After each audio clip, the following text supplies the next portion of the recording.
So, just like a lot of people these days, I think that, we might not be getting all our days off to exactly the start that we want. I don't even have quite the energy, apparently, to form sentences quite the way, but the ideas are forming in my head. Obviously coherent, but not particularly eloquent. And, it's something I have to let go of. And, on that same note, it's all these things that get rougher around the edges at times, and just kind of letting that be. It's something I'll keep coming back to, because I think we can really keep giving ourselves the permission slip for that, and I'm someone who really likes, ideally, doing everything, having everything in my life very orderly, buying and consuming things that are all natural and organic, from local and ethical, and healthy companies, that use the best ingredients and great environmental impact. But if we are living in this society, it get pretty tough at times. So I am falling back on this, and for the times that I've felt guilty about that, since taking an interest in more natural, local, organic, environment-friendly products, I went through phases of a bit of guilt over that when I kept myself falling back on stuff like this, stretched my budget to the max, and really went broke by always getting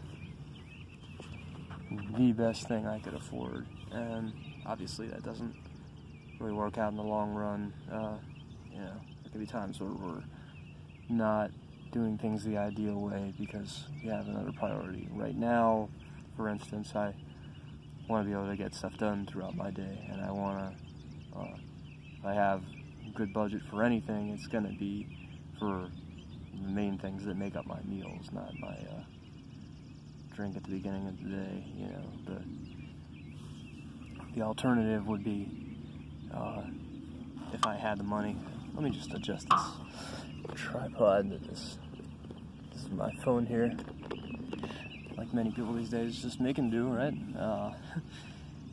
Ideally I would be buying a number of herbs, making elixirs every morning, but that's both time and money that I'm having trouble finding. I have limited energy for various reasons.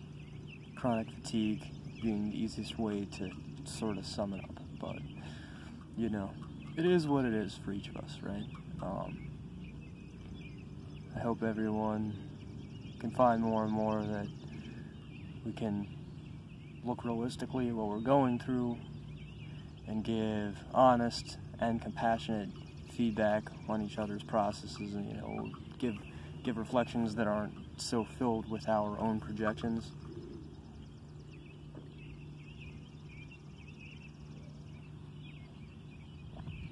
I, for one, right now, I feel like it's hard for me to get good criticism.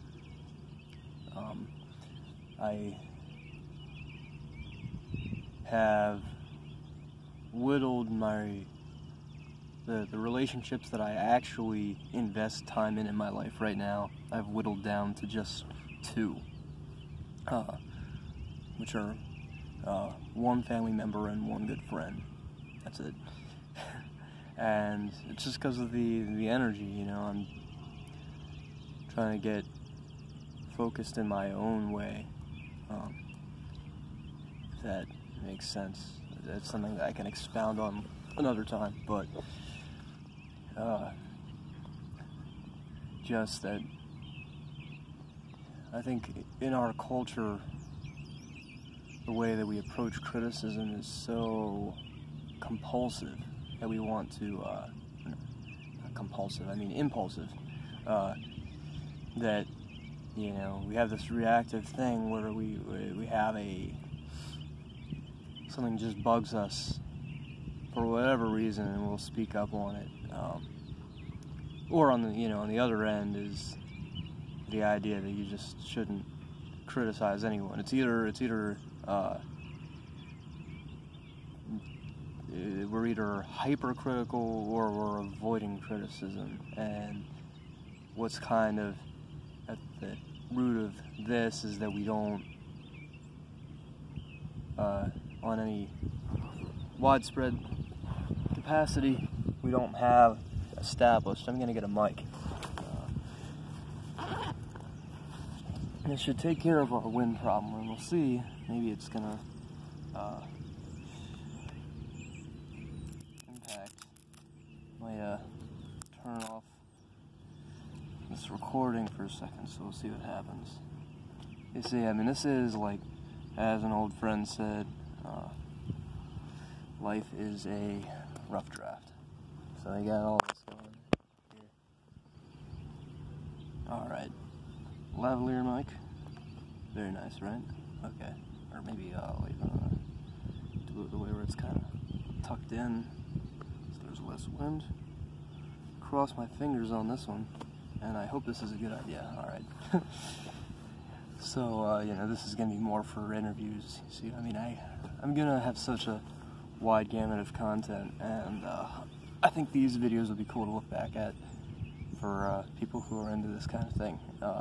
Anyway, criticism. We have a cultural imbalance around criticism, like many things, because in our culture we don't have a healthy standard for how it ought to be done. And this is delicious, by the way. It's probably full of... It's not terrible. It's not terrible. Doesn't have the worst stuff. It's not great, but gets the job done. So tasty. I keep digressing here, don't I? Criticism, a lot of people would say right now that I shouldn't be posting videos when I can't get good quality. Look at my lighting. Look at how I'm dressed. How unpolished this is. How unplanned it is. I'm rambling and ranting. Blah blah blah blah blah blah blah.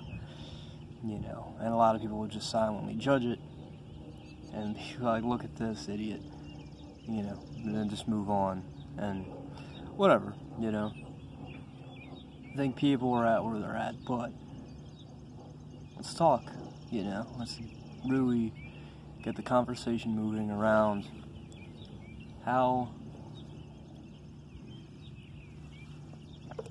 we can handle criticism internally, as far as our own inner monologue when we do what we consider a mistake. How will we correct that, without berating ourselves, figure out the healthy way to do that internally, and with our close relationships and, our outer circle of relationships, and then just people that we run into out and about, is there a healthy way to criticize someone that we just meet at the grocery store? If they pronounce a word incorrectly, and is it something that people care about to have pointed out? Is it right? Is it wrong? Or is it effective? Is it helpful? What defines when we should criticize? When it's useful? When it's annoying? When it's disrespectful? What is the best way to do it? What is the compassionate way to do it? What is the effective way to do it?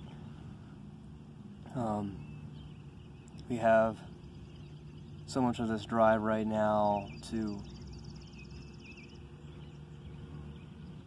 sort of re-engineer things, figure out the effective way to approach our norms. I think a lot of cultural norms are sort of falling apart, and we see both the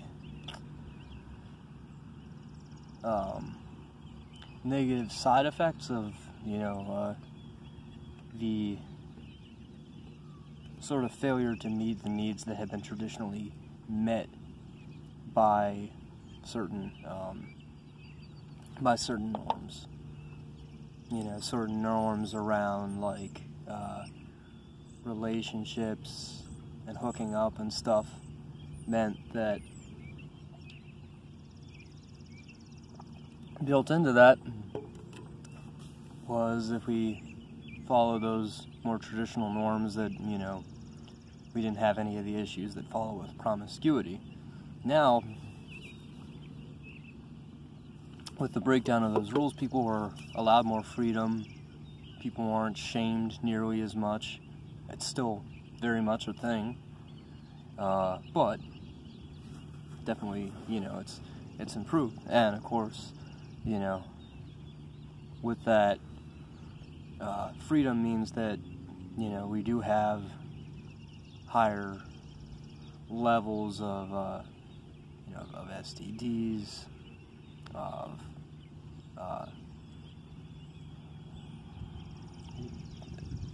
more, well, I'm not sure how to word this. I guess, the emotional and psychological effects of being reckless, and what it ultimately calls us to do, and, not to get too much into that example, but is to allow people their freedom, that it's all their choice, and no one should be shamed, arguably even judged for their choices as far as like who to partner with or whatever, whether it is casual or long term, whether it is with the same or different sex, whether I think really it all falls under the same umbrella, whether we're talking about people's whether we're talking about anything to do with sexuality and romance. It just should be let people be themselves and discover their truth in their life,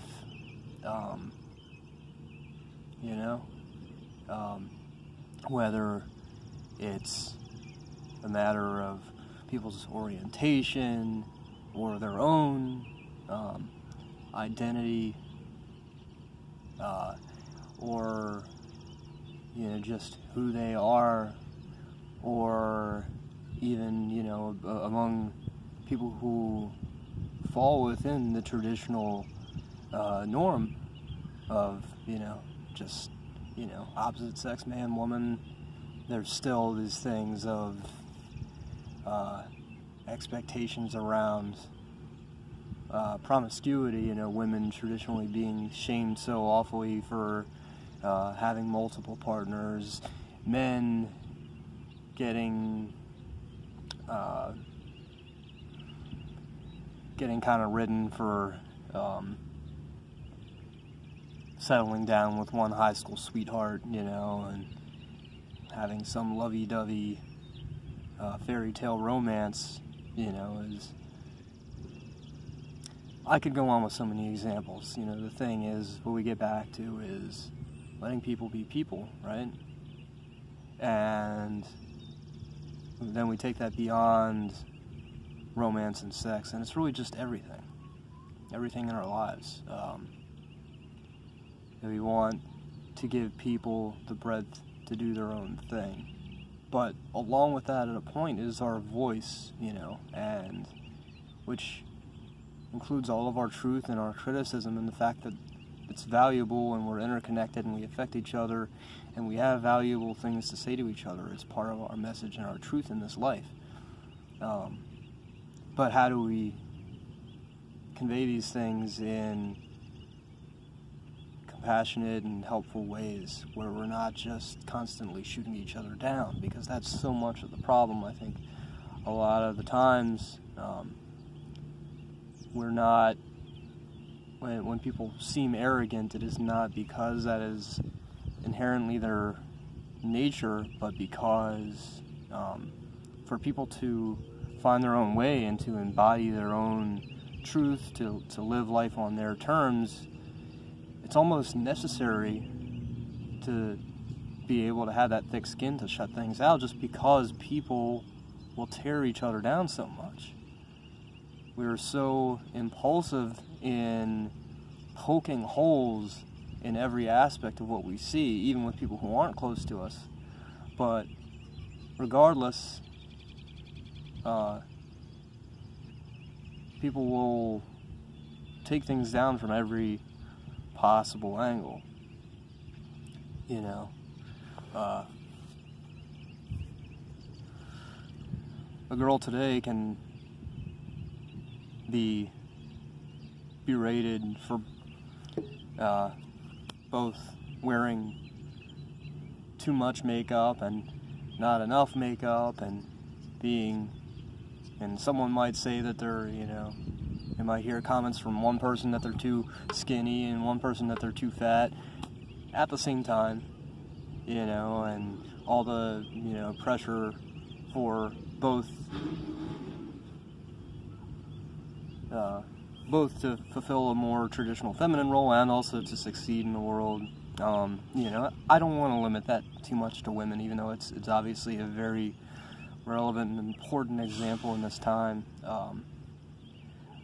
But, really, let's look at our common threads as people, right? How does all the pressure that we're putting on each other affect us from an individual level to the community level and collectively? The fact that it's so hard in these days to be strong and hold our own and also be open to criticism. To be open to criticism. I've generally found that the people who are really able to be really themselves and do things their way seem to have some kind of blind spots where they're not able to really hear out criticism from people, even if it is, and I'm someone who's criticized usually pretty compassionately. I have my weak points, that things where I'll get triggered on and kind of snap at somebody, and hopefully at some point eventually be like, whoa, I was being kind of reactive and criticizing someone for no good reason and not really from a good place or in a good way. But anyway, so many times that I have given really compassionate criticism, it's been shot down, and to me it seems that the majority of the time, if I criticize someone kindly and it was not received well, it's because people had to have that thick skin. They dealt so much with derision from many different directions in their lives, whether it was from their parents growing up, or various peer groups, or co-workers, or just various societal sources of criticism, whether it be the media or whatever, or social media, that for people to stay their own course, it becomes sort of necessary to stay very straightforward and kind of shut out anything that's that can feel like it's trying to derail you. So how do we come to terms with all these things, right? We have to be able to look at this honestly and deeply and be able to come together on it. I'm not sure what more to say. let's recognize in this time when there seems to be so much up in the air, so much stirring of the pot going on, and for very good reason.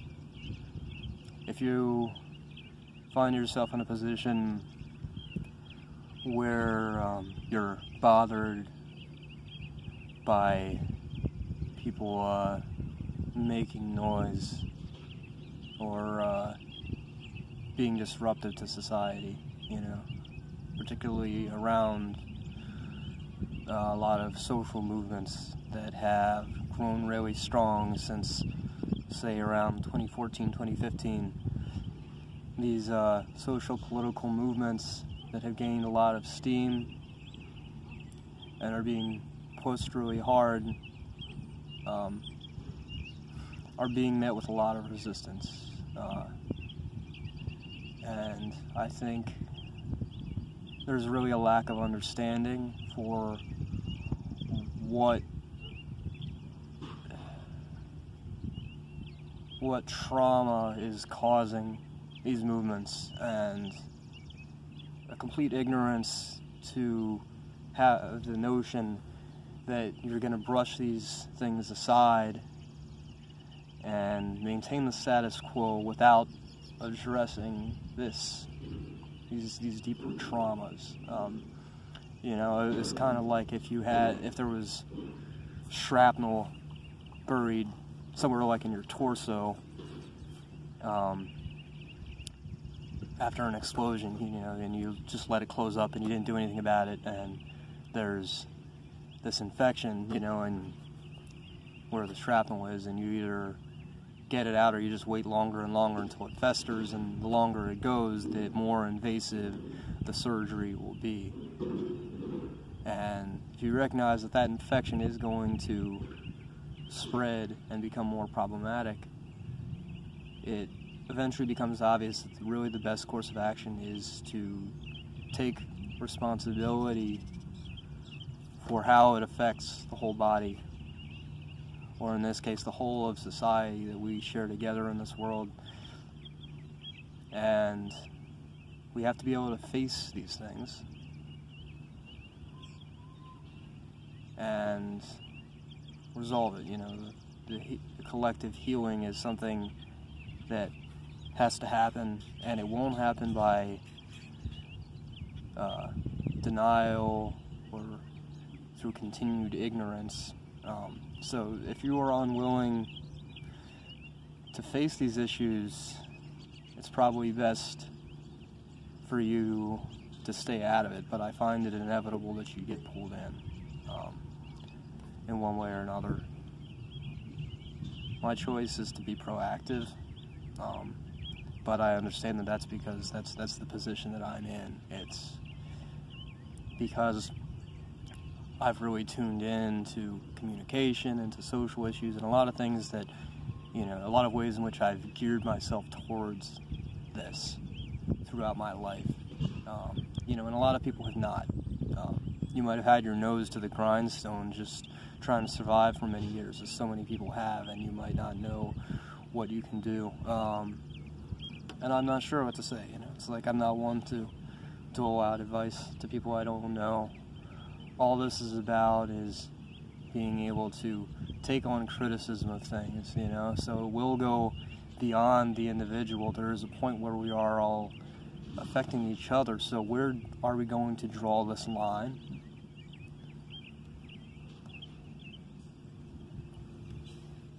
Where we can say, I'm not interested in what you have to say because this is about me. Thank you for saying this, but thanks for sharing your input, but I'm not interested in that. You're telling me that I shouldn't wear,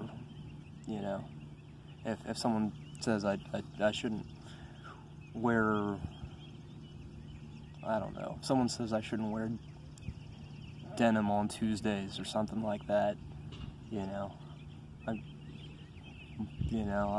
I'm might not understand. Maybe I could try to understand their reasoning, but ultimately, of course, I can say, no, this is about me. But where is the point where someone can say, well, no, this really affects me, and how do we negotiate that? You know, if someone says, well, that really triggers me, or this is, you know, this is our community, and it goes against, you know, our, this is the land of a, this used to be tribal land, and we have, you know, you don't wear blue on Tuesdays. You know, not a very good example, but you get what I'm saying, you know. So, you know, this is offensive to us, and so where do you draw that line? These are things that we will be dealing with in one way or another. I think it becomes more and more clear that it's more and more inevitable. And, you know, all these things, we could say, in a certain sense, will start within, you know. How are we handling the criticism of ourselves and being compassionate, you know, that I want to be honest with myself, that I don't think I should be just drinking stuff like this for the rest of my life, you know, where, you know, it's feeding this multinational conglomerate with questionable ethics, and, you know, it's got all this stuff in it, and it's not necessarily, you know, it's not good for my health. And then I'm gonna have this can that will be recycled, but will be recycled in a facility that will produce a lot of waste, and so on and so forth, you know. The fact that, like, I don't want to settle for this, but I'm also going to be compassionate with myself, and how we move that outward to our family, our friends, our community, our society.